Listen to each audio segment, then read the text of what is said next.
Hello students, कैसे हैं। स्वागत है आपका एक बार केमिस्ट्री क्लास में। और पिछले दो टॉपिक्स में, दो वीडियो में हमने सामान्य पद्धति और व्युत्पन्न पद्धति कंप्लीट कर ली है। और आज हमारे पास में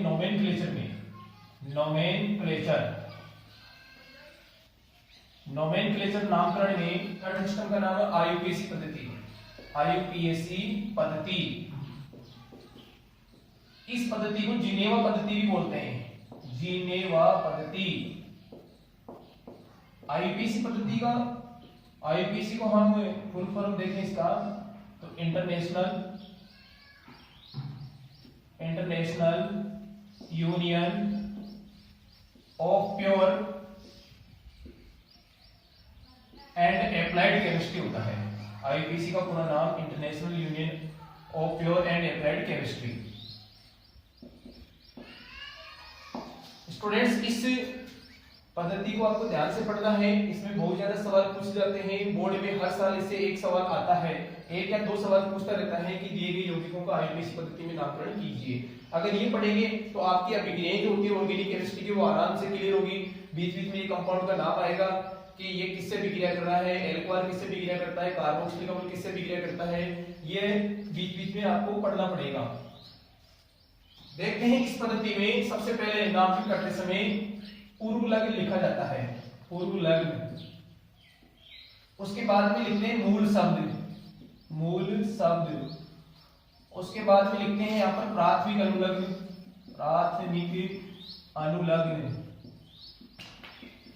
और उसके बाद में लिखा जाता है द्वितीयक अनुलग्न।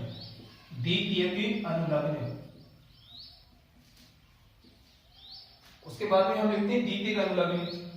सबसे पहले हम पढ़ेंगे इसमें पूर्व लग्न क्या होते हैं, बाद में पढ़ेंगे मूल शब्द क्या होते हैं, फिर पढ़ेंगे प्राथमिक अनुलग्न, फिर द्वितीयक अनुलग्न। पूर्व लग्न जो होते हैं वो प्रतिस्थापी समूह को बताते हैं। क्रिया यौगिक में प्रतिस्थापी समूह क्या है, प्रतिस्थापी समूह को इंगित करते हैं। मूल शब्द कार्बन की संख्या को इंगित करते हैं, कार्बन की संख्या को बताते हैं। एक कार्बन है तो मूल शब्द क्या होगा, दो कार्बन है तो मूल शब्द क्या होगा। प्राथमिक अनुलग्न कार्बन के मध्य बंध को बताते हैं, कार्बन के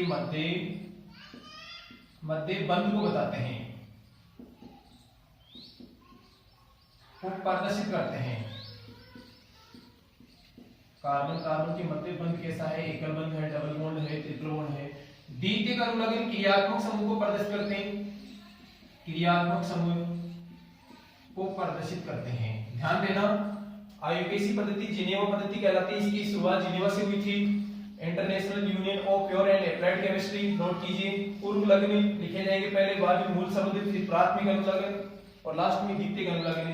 पूर्व लग्न क्या होते हैं, प्रतिस्थापी समूह होते हैं। पूर्व लग्न जो मुख्य श्रृंखला को छोड़कर समूह आ जाते हैं। मूल शब्द कार्बन की संख्या को प्रदर्शित करते हैं, प्राथमिक अनुलग्न कार्बन के मध्य बंध को प्रदर्शित करते हैं, द्वितीयक अनुलग्न क्रियात्मक समूह को प्रदर्शित करते हैं। देखते हैं पूर्व लग्न क्या होते हैं, कौन कौन से पूर्व लग्न आईयूपीएसी नाम में हम काम में लेते हैं। सबसे पहले देखिए पूर्व लग्न, इनको प्रीफिक्स बोलते हैं, प्रीफिक्स बोलते हैं। जैसे F, किसी यौगिक में F आया तो पूर्व लग्न हो जाएगा फ्लोरो। किसी यौगिक में Cl आया है तो ये हो जाएगा क्लोरो। Br आया है तो इसका हो जाएगा पूर्व लग्न ब्रोमो। I आया है तो इसका हो जाएगा पूर्व लग्न आयोडो। नेक्स्ट, अगर R दिया गया है तो इसका पूर्व लग्न हो जाएगा एल्किल। R की जगह मैंने आपको पढ़ा दिया, पिछले 2 दिन से हम पढ़ रहे हैं इसको। CH3 को हम बोलेंगे यहाँ पर मैथिल, इसको Me से लिखते हैं, Me। C2H5 इसको लिखते हैं एथिल। C3H7 इसको लिखते हैं प्रोपिल। क्या लिखेंगे, इसको प्रोपिल लिखेंगे। नेक्स्ट, C6H5 इसको लिखेंगे फेनिल, जिसको प्रदर्शित करते हैं PH से, PH4 हो जाएगा फेनिल। RO अगर आता है तो उसको लिखेंगे एल्कोक्सी। R की जगह CH3, इसमें ऑक्सीजन को इंक्लूड कर दीजिए तो ये हो जाएगा मेथॉक्सी, मेथॉक्सी। नेक्स्ट C2H5 में ऑक्सीजन इंक्लूड करते हैं तो ये हो जाएगा एथॉक्सी, एथॉक्सी। तो इस प्रकार से ये पूर्व लग्न हम प्रयोग करते हैं। NO को आता है तो उसको लिखेंगे नाइट्रो, नाइट्रो लिखेंगे इसको। तो इस प्रकार के पूर्व लग्न हमें याद करने हैं, पढ़ना इनको। Fluoro, chloro, bromo, iodo, alkyl, methyl, ethyl, propyl है। नेक्स्ट पढ़ते हैं मूल शब्द क्या होते हैं। मूल शब्द, सेकंड आता है मूल शब्द, मूल शब्द इनको बोलते हैं वर्ड रूट, वर्ड रूट। ये कार्बन की संख्या को प्रदर्शित करते हैं, कार्बन की संख्या को प्रदर्शित करते हैं, इंगित करते हैं। याद रखना किसको बताते हैं, कार्बन की संख्या को बताते हैं किसी यौगिक में। देखिए इधर तो लेते हैं कार्बन की संख्या और यहां हम लिखते हैं मूल शब्द। इसका मूल शब्द क्या होगा, वर्ड रूट क्या होगा।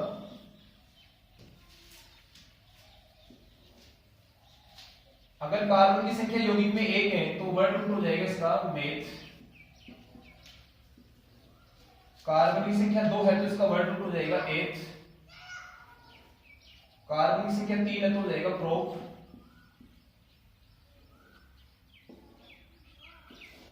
क्या होगा, प्रोप हो जाएगा। कार्बन की संख्या 4 है तो ब्यूट, क्या लिखेंगे इसको, ब्यूट लिखेंगे। ऐसे ही कार्बन की संख्या 5 होगी तो इसको लिखेंगे हम प्रोप, ये पेंट लिखेंगे, सॉरी पेंट। कार्बन की संख्या 6 होगी तो इसको लिखेंगे हेक्स। कार्बन की संख्या 7 होगी इसको लिखेंगे हम हेप्ट, सेप्ट में कर देना हेप्ट। C8 होगा तो ऑक्ट। इस प्रकार से वर्ड रूट हम प्रयोग करेंगे।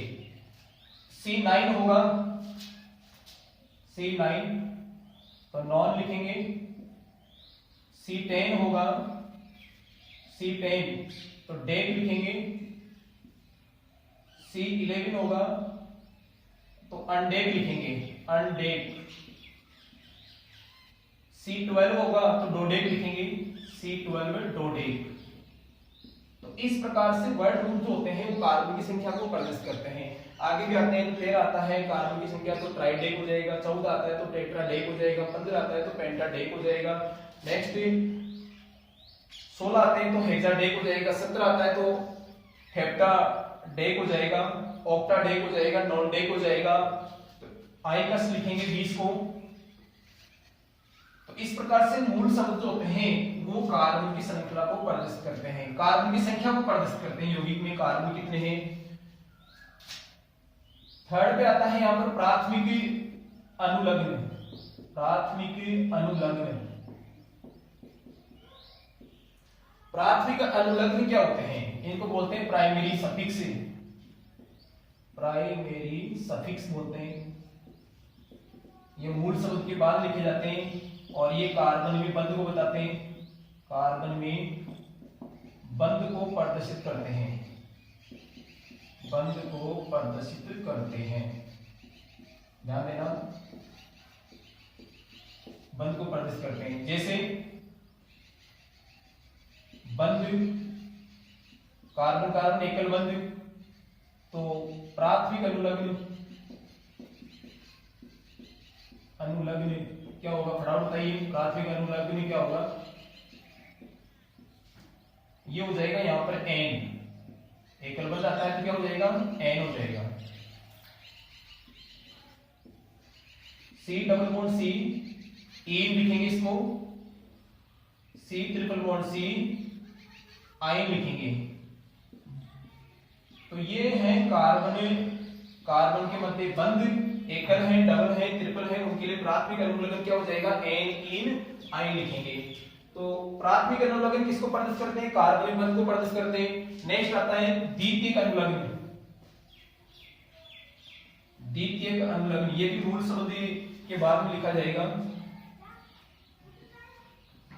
द्वितीयक अनुलग्न। सेकेंडरी सफिक्स बोलेंगे इसको, सेकेंडरी सफिक्स बोलेंगे। ये क्रियात्मक समूह को प्रदर्शित करते हैं, क्रियात्मक समूह को प्रदर्शित करते हैं। ध्यान देना, किसको प्रदर्शित करते हैं? क्रियात्मक समूह को प्रदर्शित करते हैं। इसको पढ़ने के बाद में आप आराम से अभिक्रियाएं सोल्व कर पाएंगे। बीच बीच में नाम आते रहेंगे कार्बनिक अभिक्रियाओं में कि कौन किससे अभिक्रिया कर रहा है। तो आईपीसी पद्धति एक बेस है, बैकबोन है। क्या है? बैकबोन, रीढ़ की हड्डी है केमिस्ट्री की, ये ध्यान देना है।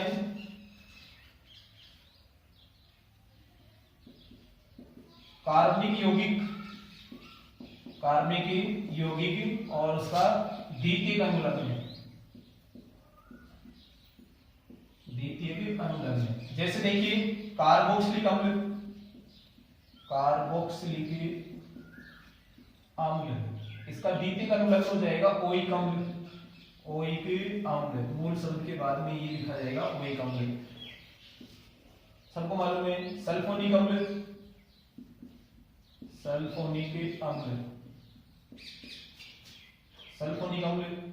इसका अनुलग्न हो जाएगा सल्फोनिक अम्ल होगा, इसका आईपीसी अनुलग्न सल्फोनिक अम्ल।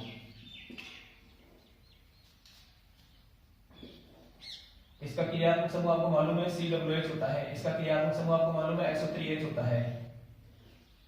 नेक्स्ट एल्कोहल, सबको मालूम है एल्कोहल में क्या ग्रुप आता है? OH आता है, तो इसका द्वितीयक अनुलग्न क्या हो जाएगा? ओल हो जाएगा। एल्डिहाइड, ये हम आगे विस्तार से पढ़ेंगे, सिर्फ आपको ये बताया जा रहा है कि द्वितीयक अनुलग्न क्या होते हैं। एल्डिहाइड में ग्रुप आता है CHO, इसका द्वितीयक अनुलग्न हो जाएगा एल। तो द्वितीयक अनुलग्न किसको प्रदर्शित करते हैं? ये प्रदर्शित करते हैं क्रियात्मक समूह को प्रदर्शित करते हैं, दर्शाते हैं। ठीक है, ध्यान से पढ़िए, नोट्स बनाइए अच्छी तरह, और जो भी कोई प्रॉब्लम होती है तो कमेंट्स बॉक्स में जवाब दें, पसंद करें कि सर यहाँ प्रॉब्लम है, आप इसका आंसर बताएं।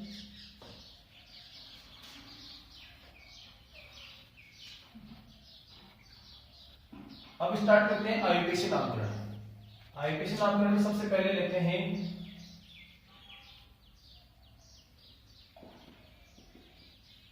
कार्बनिक यौगिक,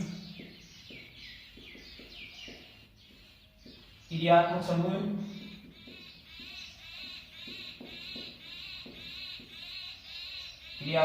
है अनुलग्न, और आईयूपीएसी नाम क्या होगा? आईयूपीएसी नाम क्या होगा देखते हैं।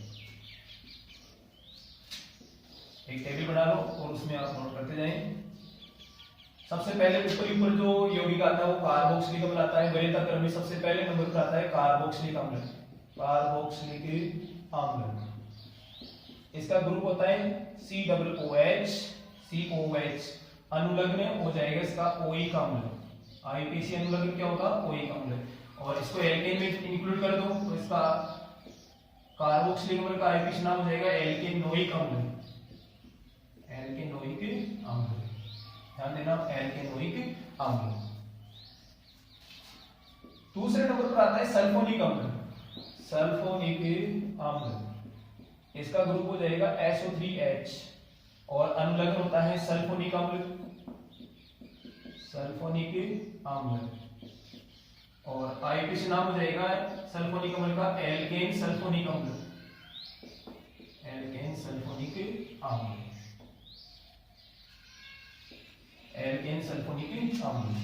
नेक्स्ट पे आता है वरीयता क्रम में एस्टर। एस्टर का ग्रुप एनहाइड्राइड आता है। एनहाइड्राइड का क्रियात्मक समूह होता है CO, और दोनों जो CO होते हैं वो ऑक्सीजन से जुड़े होते हैं। इसका जो अनुलग्न होता है ओइक एनहाइड्राइड होता है।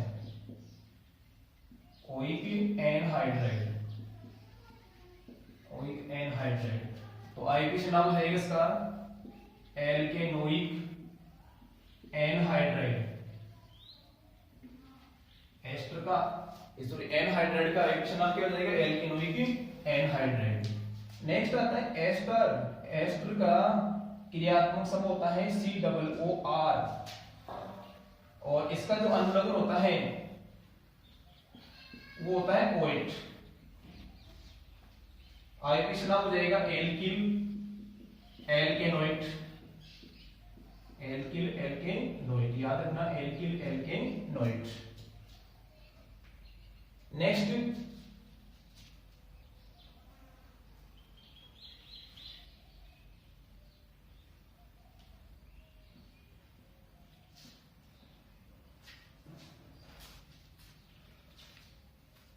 Acyl halide.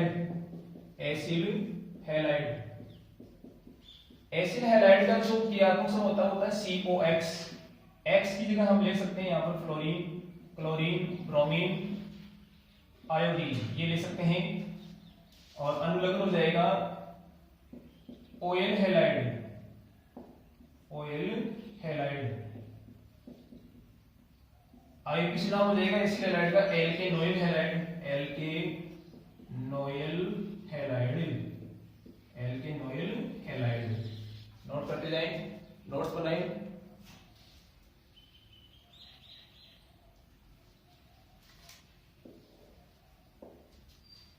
उसके बाद में आता है एमाइड। एसिल हैलाइड के बाद में आता है एमाइड। एमाइड का जो क्रियात्मक समूह होता है वो होता है CONS2 और इसका अनुलग्न होता है एमाइड।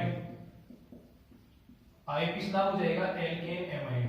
एल्केन के पीछे जोड़ दो इसको, alkane amide. Next cyanide. Cyanide का ग्रुप भी CN होता है, ट्रिपल बॉन्ड आता है कार्बन और नाइट्रोजन के बीच में और इसका आईयूपीएसी अनुलग्न होगा नाइट्राइल और आईयूपीएसी नाम हो जाएगा एल्केन नाइट्राइल। एल्केन के पीछे जोड़ दो इसको, एल्केन नाइट्राइल हो जाएगा। ध्यान से पढ़िए। आइसोसाइनाइड। आइसोसाइनाइड। आइसोसाइनाइड का ग्रुप होता है NC और इसका अनुलग्न होता है आइसोनाइट्राइल। आइसोनाइट्राइल और आईयूपीएसी नाम हो जाएगा एल्केन आइसोनाइट्राइल। पीछे जोड़ दो एल्केन किसको, एल्केन आइसोनाइट्राइल। एल्केन आइसोनाइट्राइल।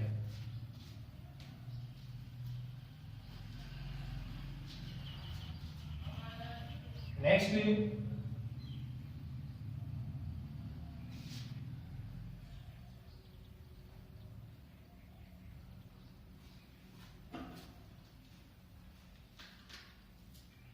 नेक्स्ट क्रियात्मक समूह आता है एल्डिहाइड।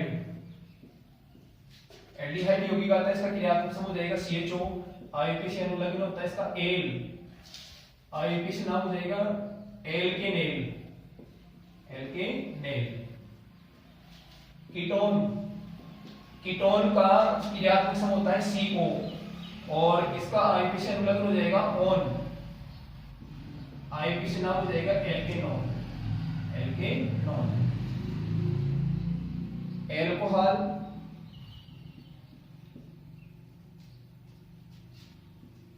बीच बीच में ये वाहनों की आवाज आ रही होगी, मोटरसाइकिलें दौड़ रही है रस्तों में, कोई दिक्कत नहीं, इससे आपको कोई ज्यादा इफेक्ट नहीं पड़ेगा इस पे। एल्कोहल OH और इसका आईयूपीएसी अनुलग्न होता है और आईयूपीएसी नाम हो जाएगा एल्केनोल। एल्केनोल। थायो एल्कोहल। थायो एल्कोहल क्रियात्मक समूह होता है SH। Alkane thiol. Alkane thiol sorry IUPAC अनुलग्न हो जाएगा इसका थायोल और आईयूपीएसी नाम हो जाएगा एल्केन थायोल। आप टेबल में नोट करेंगे इसको, एल्केन थायोल।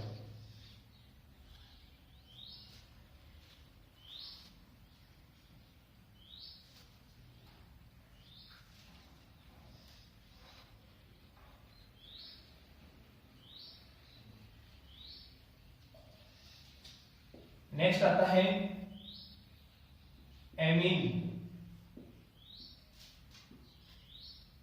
एमीन का क्रियात्मक समूह होता है NH2 और एमीन का अनुलग्न एमीन ही होता है। आईयूपीएसी नाम हो जाएगा alkane amine, alkane amine. Next आता है ईथर।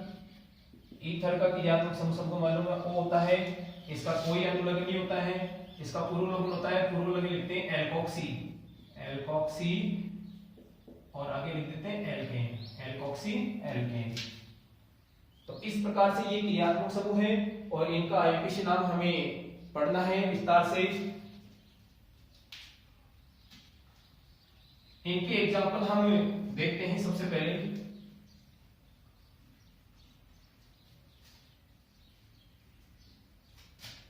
पहला एग्जाम्पल लेते हैं कार्बोक्सिलिक अम्ल, कार्बोक्सिलिक अम्ल क्रियात्मक समूह होता है इसका COOH, फंक्शनल ग्रुप हो गया इसका COOH। आईयूपीएसी नाम होता है इसका एल्केनोइक अम्ल, OH जोड़ दो, एल्केनोइक अम्ल। जैसे लेते हैं पहला एग्जांपल, सबसे पहला सदस्य होता है HCOOH, इसमें एक ही कार्बन है और एक कार्बन का रूट क्या होता है मेथ, और इसके अंत में जुड़ जाएगा ऑयल, ओइक जुड़ जाएगा तो मेथेनोइक हो जाएगा, मेथेनोइक अम्ल, मेथेनोइक अम्ल। देखो यहाँ पर एल्केनोइक है तो एक कार्बन को हम लिखेंगे मेथेनोइक। CH3COOH, दो कार्बन है इसमें, एथेनोइक अम्ल लिखेंगे आईपीसी में, एथेनोइक अम्ल। CH3CH2COOH, तीन कार्बन आ रहे हैं, प्रोपेनोइक अम्ल लिख दो इसको, प्रोपेनोइक अम्ल। नेक्स्ट लेते हैं CH3CH2COOH, इसको लिखेंगे ब्यूटेनोइक अम्ल, ब्यूटेनोइक अम्ल। CH2COOH, लंबी श्रृंखला बनाओ, कितने कार्बन की बन रही है, 4 कार्बन की। काउंटिंग करेंगे ग्रुप की तरफ से, ग्रुप बहुत बड़ा होता है, ग्रुप बड़ा होता है उधर से काउंट करते हैं। सबसे पहले ग्रुप को वरीयता देते हैं, कार्बन गिनने में सबसे पहले वरीयता किसको देते हैं, ग्रुप को देते हैं। नंबर 1 2 3 4, 2 पर मेथिल, काउंटिंग में देखो यहाँ पर प्रतिस्थापित पहले लिखा जाएगा, 2 पर मेथिल, उसके बाद लंबी श्रृंखला में कितने कार्बन है, 4 कार्बन, ब्यूटेनोइक अम्ल हो जाएगा, ब्यूटेनोइक अम्ल, ब्यूटेनोइक अम्ल। तो इस प्रकार से कार्बोक्सिलिक अम्ल का आईयूपीएसी नामकरण किया जाएगा। और नोट्स बनाएं बहुत अच्छी तरह आईयूपीएसी पद्धति में। नेक्स्ट एग्जांपल हम कर लेते हैं और मन लगाकर पढ़ाई कीजिए, बार बार टॉपिक को रिवाइज कीजिए। आज पिछले 2 टॉपिक्स को आप रिवाइज करेंगे, उसके बाद में इसके नोट्स बनाएंगे आप। धन्यवाद।